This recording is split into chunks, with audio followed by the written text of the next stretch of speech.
pessoal, aqui é o rio Itapemirim, pessoal. Olha o tamanho dele. Eu tô num local aqui, pessoal, em cima de uma ponte. Passa muito carro aqui, muito caminhão, que eu tô... Essa região aqui é próxima à fábrica de cimento, né? Então tem um tráfego bem intenso aqui, pessoal. Aí eu não vou falar muito. Só vou mostrar aqui a extensão do rio, né? A largura dele e o tamanho dele. Agora, pessoal, nós estamos numa época que a água dele tá na alta. Então as regiões na cabeceira chove bastante.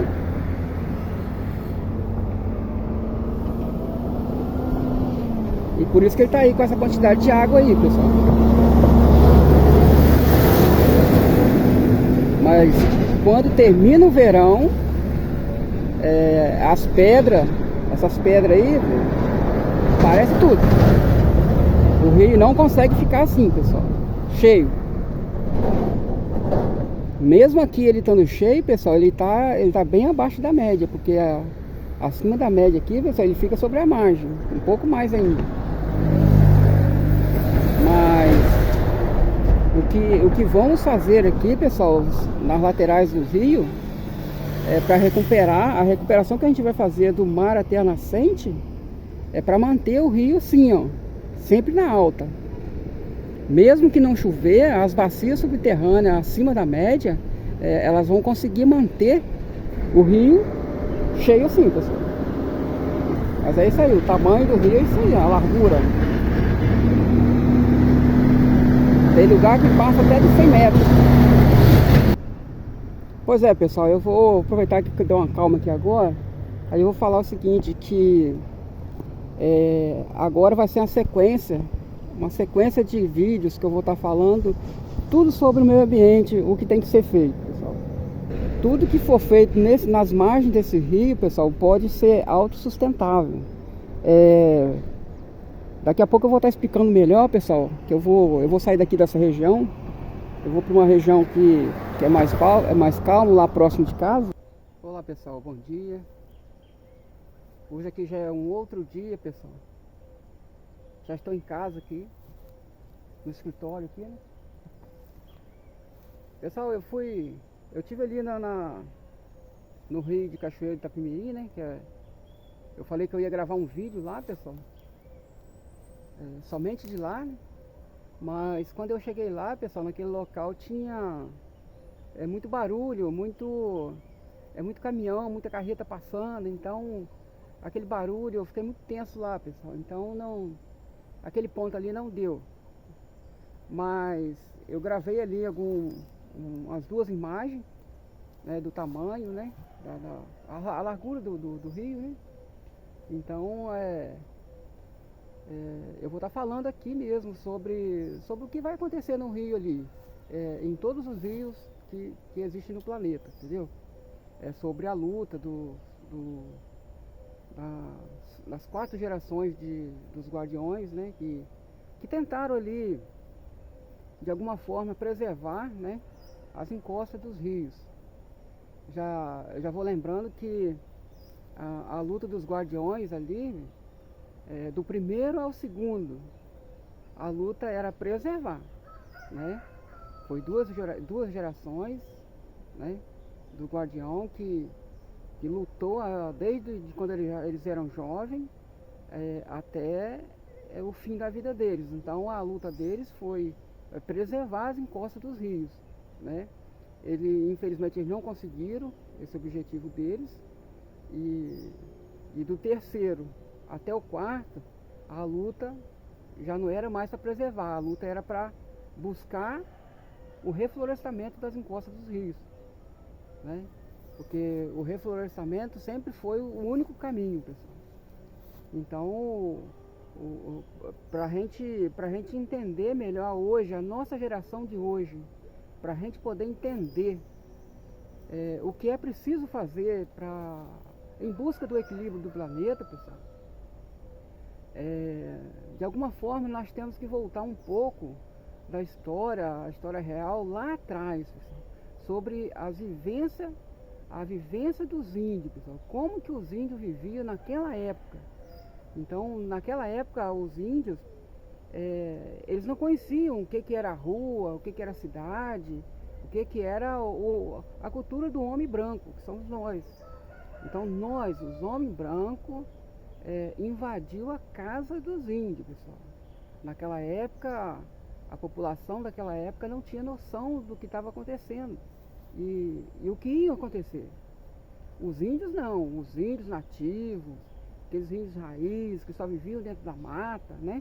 Então eles sabiam que eles estavam ali protegendo a casa deles, as matas, né?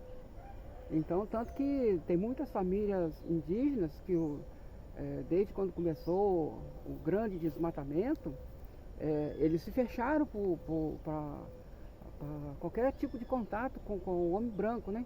Porque eles descobriram que o homem branco estava destruindo a casa deles, né? Então, pessoal, eu vou voltando lá atrás. Mais uma vez, pessoal, eu venho pedir desculpa a todos que acompanhar essa história, uma história real, né? Então eu venho pedir desculpa, pessoal, porque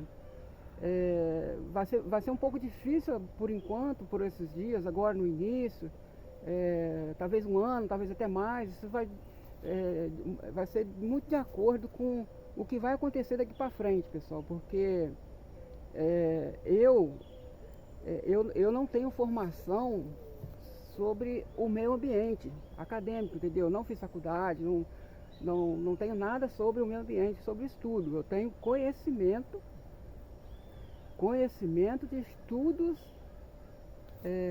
feitos pelos os primeiros guardiões do planeta, que tentaram ali, a luta deles era preservar para manter o equilíbrio do planeta, pessoal, só que eles não conseguiram. Então eu tenho esse conhecimento raiz, que é um conhecimento que tem mais de 4 gerações atrás, pessoal, mas essas 4 gerações que foi destacada para, igual eu cheguei nos anos 80, né, que eu tinha ali pouco mais de, eu tinha 8 anos de idade, pessoal. Então, ali nos anos 80, que eu conheci o padre, ele era um dos maiores cientistas, além de ser padre, ele tinha o conhecimento de como preservar a natureza, o ambiente,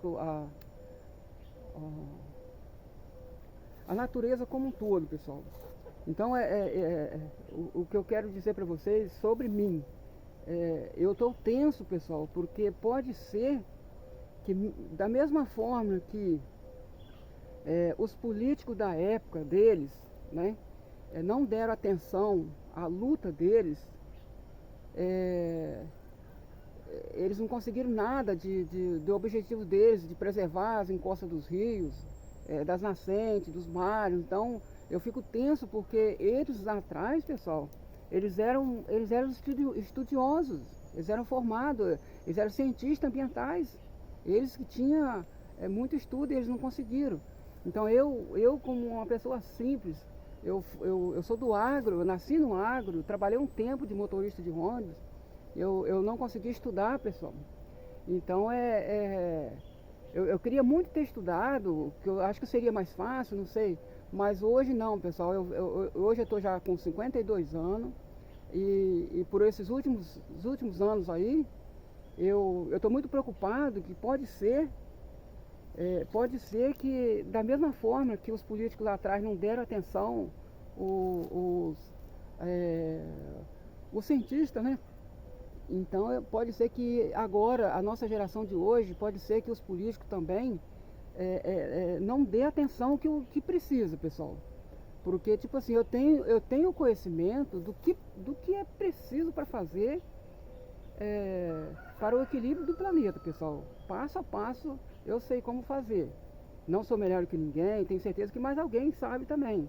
Então é por isso que eu já peço aí às inteligências políticas que ouça essa história, essa mensagem com muita atenção, pessoal, porque a nossa geração de hoje, desde os maiores da idade, né, os que já estão na política aí, que já estão aí já no finalzinho não vou dizer final da vida, mas acima de 60, 70, 80 anos, que estão nos cargos políticos e que estão acompanhando também a história de, de- da- da- do grande desequilíbrio que o planeta sofreu, né?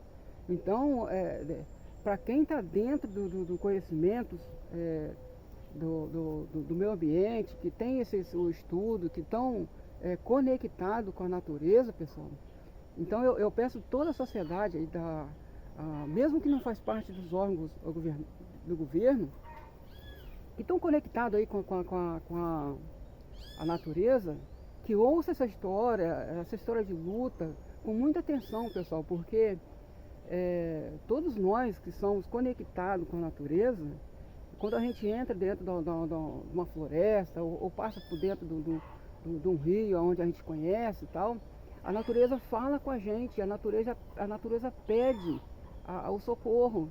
E isso não é de agora não, pessoal. O socorro que a natureza vem pedindo tem mais de 4 gerações, pessoal. As 4 gerações que se destacou, que eu tenho conhecimento, são as 4 gerações que lutou para que o planeta fosse equilibrado. Porque o planeta só é equilibrado, pessoal, com a natureza acima da média. Então agora, pessoal, daqui para frente eu vou estar falando o que é a natureza acima da média. E a natureza acima da média, pessoal, a gente tem que, para a gente entender, a nossa geração hoje, para a gente entender o que é a natureza acima da média, a gente tem que voltar lá atrás. Porque lá atrás, pessoal, os índios, a vivência dos índios, era uma escola, até hoje é uma escola para a gente, porque eles protegem, e mesmo eles protegendo a floresta, pessoal, a floresta tem tudo que eles precisam, entendeu? Eles não vêm na cidade, eles não precisam vir na cidade comprar nada, então a natureza dá tudo para eles que precisam. Eles vivem da caça, da pesca, de tudo lá, pessoal. Eles não precisam de nada daqui, não. Sempre foi assim. Agora, devido à invasão que o homem branco fez na casa dos índios, então alguns índios sim vêm na cidade comprar, porque não tem caça para eles. Então eles precisam vir, né? Mas existem muitos índios nativos que as grandes mídias aí, né, não mostram, não falam, né? Ninguém fala. Mas tem muitas famílias indígenas que moram dentro das matas, vivem lá, e eles ignoram qualquer contato com nós, com o homem branco. Então, pessoal, é bem interessante, pessoal, a gente observar a vivência deles lá, porque lá atrás, pessoal, já foi comprovado, e até hoje, muitos de nós, né, quem está no agro aí, sabe que existe formas da gente fazer um reflorestamento sustentável, né? O que é uma floresta autossustentável, pessoal? Tanto pode ser uma floresta autossustentável, não vou dizer com indústria, né? Uma agroindústria, não vou dizer uma indústria aí próximos ao rio, mas existe, pessoal. A menos de 30 metros existe indústria dentro dos rios, praticamente.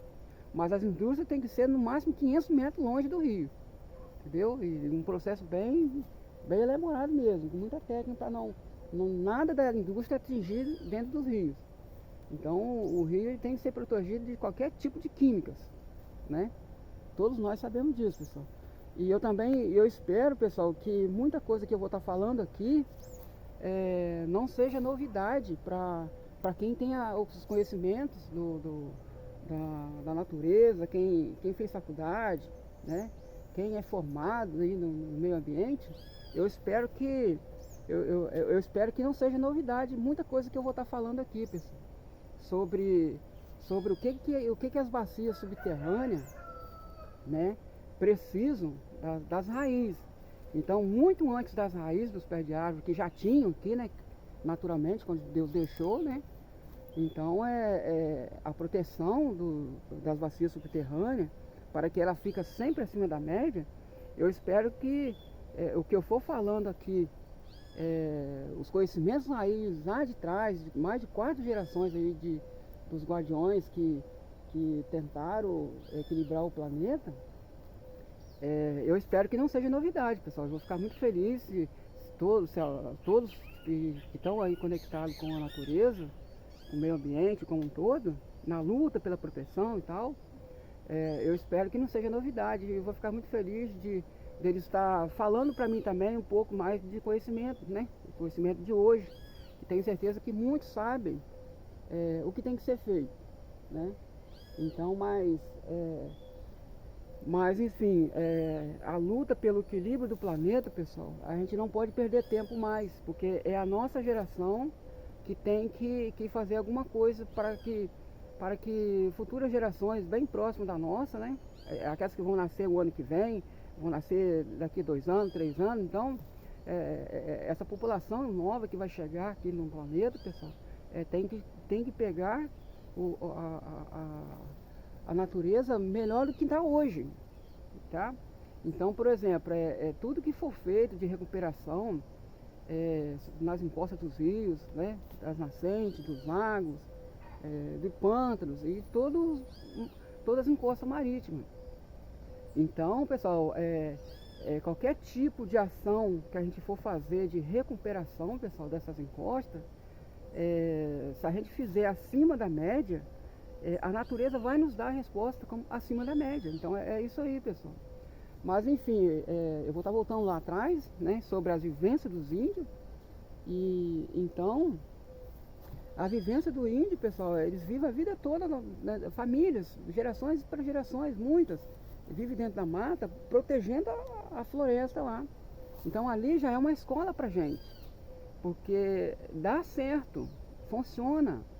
Então, se a gente for medir a umidade, né? A umidade do ar, só medindo a umidade do ar dentro da floresta, lá onde estão os índios, a umidade lá, pessoal, é bem diferente. A região do Amazonas, pessoal, a umidade de dentro do Amazonas, da floresta ali em volta todinha, a umidade é acima, eu tenho certeza, eu não conheço, nunca fui lá. Mas eu tenho certeza, pessoal, que a umidade ali é bem acima da média. Eu diria ali uns 60%, 70%, até 80%. E isso mesmo fazendo aquele calor, né, que sempre faz, a umidade, pessoal, a umidade é acima da média. 50%, acima de 50% já é acima da média. Então, pessoal, com essas condições, quando o tempo forma naturalmente para chover, a umidade puxa a chuva, por regiões. Por exemplo, a nossa região, em muitas regiões do planeta que não chove, é falta da floresta, porque a floresta que traz a umidade, segura a umidade, porque é um fator, é um conjunto que existe a necessidade das raízes dos pés de árvores, de uma floresta em comum natural. Então, antes das raízes do pé de árvore, as bacias subterrâneas, pessoal, ela precisa das raízes, porque quando chove, né, hoje não chove naturalmente, não é como era antigamente, pessoal, há 4 gerações atrás, não é. Então, pessoal, a chuva, com as raízes, de uma chuva a outra, vamos supor, se chover de 30 em 30 dias, né? As raízes segura as águas da chuva, não importa o quanto chove. Se chove, dá um temporal muito forte, com 30, 90 milímetros, né, em poucas horas, as raízes conseguem absorver mais de 30% da chuva. E a chuva, pessoal, a água da chuva, ela vai preencher as bacias subterrâneas que existem. Aí, não só nas encostas dos rios, né, mas em todas as planícies onde existem as bacias subterrâneas. Então, essa é a importância das raízes. Porque a raiz, pessoal, de uma chuva na outra, ela segura as bacias subterrâneas acima da média, né? E mantém o solo úmido. Então, o solo úmido, a chuva, quando chove, a terra consegue absorver uma porcentagem muito grande aí de águas. águas que vão direto ao rio hoje, hoje qualquer chuvinha que dá, aonde as regiões que não tem as florestas, as raízes que faz o efeito, né, de trazer a umidade no solo, como não tem, o solo está duro, está seco. Então quando chove, pessoal, qualquer chuvinha que dá aí, poucos milímetros, a chuva ela não penetra na terra, ela não preenche aquele espaço